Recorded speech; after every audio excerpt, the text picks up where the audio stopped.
Hello everyone, welcome to my channel. Myself Arpita Paul and I am back again with another new video. And in my today's tutorial, I will tell you how to use mathematical library methods in Java. Okay, so for that, first thing you need to know what is a library method.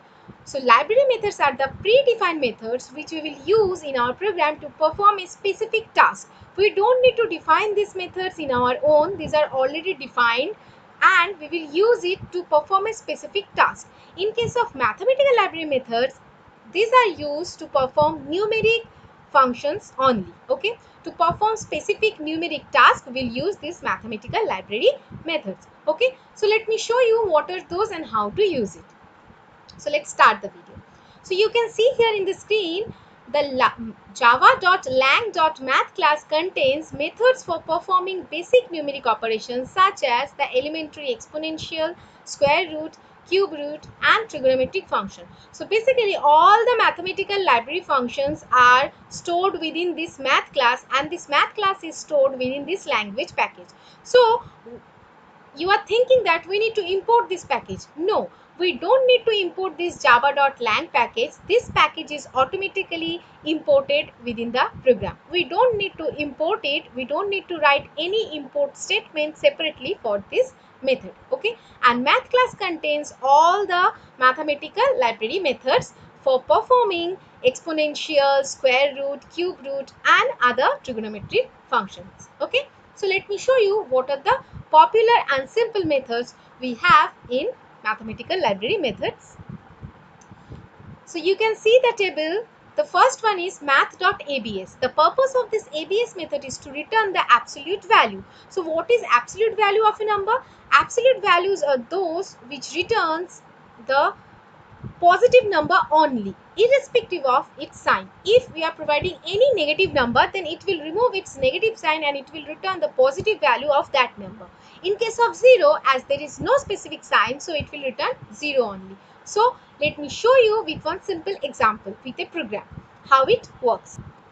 You can see here I have written one program and I have declared a class named absolute. Absolute is not a keyword, so you can easily use this name for your class name. ABS is the keyword. Okay, then within the class you will declare public static void main string args, the main method.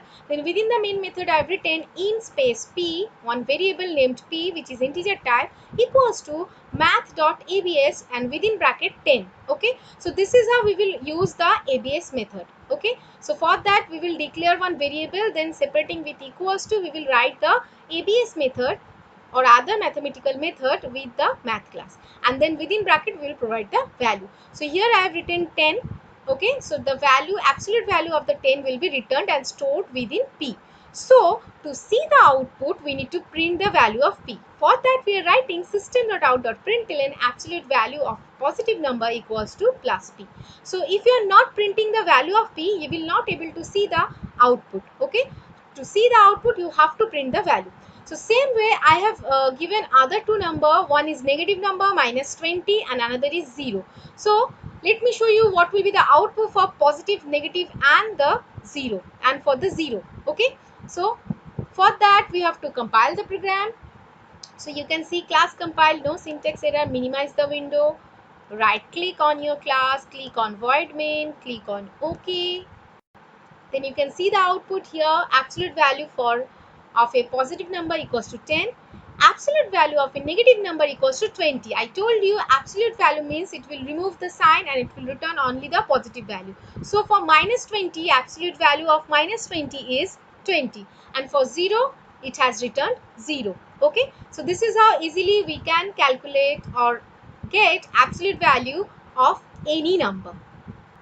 So the next method you can see here, math.round method. By its name you can understand this will return the nearest round off of a decimal number. Okay, basically normal process it will return the rounded off value of a decimal number. Okay, let me show you with one example.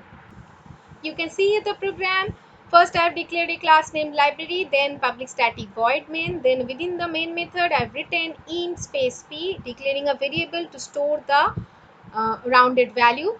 Then separating with equals to within bracket I am writing int then math dot round and within bracket the value. Okay, here you can see I have written within bracket int. Okay, why we are writing this? This is called typecasting. The output will always be in integer. Okay, so that is why we need to mention it here. We need to typecast the output by writing int within bracket before writing the math function. Okay, so here we are writing math dot round then 10.25. If we round off the value of 10.25, the output will be 10. Okay, if we don't mention this int here, what will happen? Let me show you. I am removing this int here. I am not doing the typecasting. Then I am compiling the program. You can see it is coming error. Okay, you can see here incompatible types, possible lossy conversion from long to int. Okay, so basically the output will always be in int. That is why we need to typecast here. If you are not typecasting int here, then it will not show you the output. It will show you an error. Okay, then I have provided another example where I have given the value 20.79. So for the 20.79 value, the rounded off value will be 21. Okay, let me show you the output. Compile the program. Class compiled, no syntax error. Right click on your class, click on void main, click on OK. You can see the output number after rounding off equals to 10. For 10.25 the output it is showing 10, and for 20.79 it is showing the output 21. Okay, so you can easily round off any value using this round option, round method. So the next method we have math.sqrt. Purpose of this sqrt method is to return the square root of a number. Okay, so let me show you how it works. You can see the program here. I have declared a class named square. Square is not a keyword. Sqrt is the keyword. Okay. Then within the class I have declared the main method. Then within the main method I have written int space p equals to typecasting the value by writing int within bracket, then math.sqrt within bracket 144. So square root of 12 is 144. So if we print the value of p, the output will be 12. Okay. Same way I have written another example, 169. Okay. So 13 square root is 169. So the output will be 13. Okay. So let me show you the output. Compile the program. Class compiled, no syntax error. Right click on your class, click on void main, click on OK. You can see the output. Square root equals to 12. This answer is for 144, and square root equals to 13. This is for 169. Okay. So this is how we can calculate square root of any number. So the next method we have is math.cbrt. Purpose of this CBRT method is to return the cube root of a number. Let me show you with a simple example. You can see here I have written a class named cube. Cube is not a keyword, so you can easily use it for your class name. Then within the class we have declared the main method. Then within the main method I have written int space p equals to within bracket int math.cbrt, and then within the bracket provided the value. Okay, so cube root of 5 is 125. So the answer for this 125 will be 5. Same way I have provided one more example, that is 1000. So cube root of 10 is 1000. Okay, so the output for this 1000 will be 10. So let me show you the output. Compile the class. Class compiled, no syntax error. Right click on your class, click on void main, click on OK. You can see the output. Cube root equals to 5 and cube root equals to 10. Okay, so this is how easily we can calculate cube root of any number. So the next method is math.pow.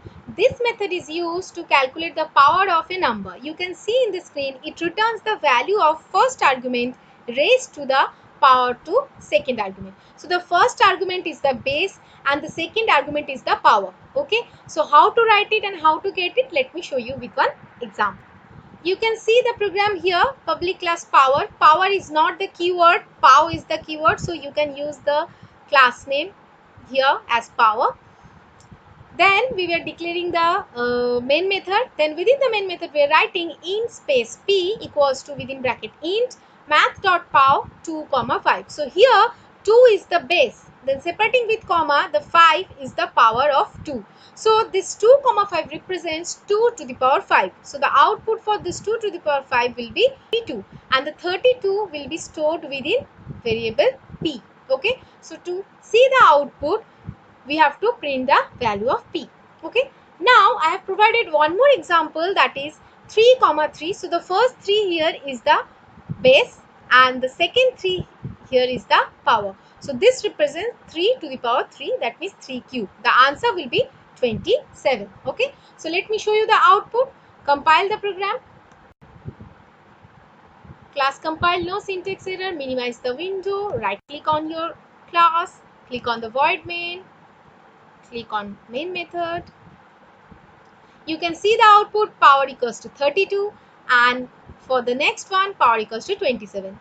This is how easily you can use the pow method to calculate power of any number. Okay, so these are some basic and mostly used mathematical library methods. There are more which I am going to explain you in my next video. So until then, stay tuned. Thank you everyone. Like and share the video, and don't forget to subscribe to my channel for more videos. Okay, and if you have any video suggestion, please mention it in the comment section below. Thank you.